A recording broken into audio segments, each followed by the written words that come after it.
கலந்து சுட்ட தோசை. அப்பாவுக்கு 4, அம்மாவுக்கு 3, அக்காவுக்கு 2, குட்டி பாப்பாவுக்கு 1.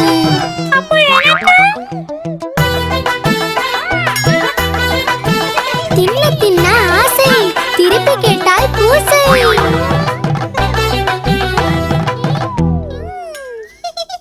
மொறு மொறு மொறு முறுக்கு எங்க பாட்டி சுட்ட முறுக்கு. மொறு மொறு மொறு முறுக்கு வாயில் போட்டு முறுக்கு.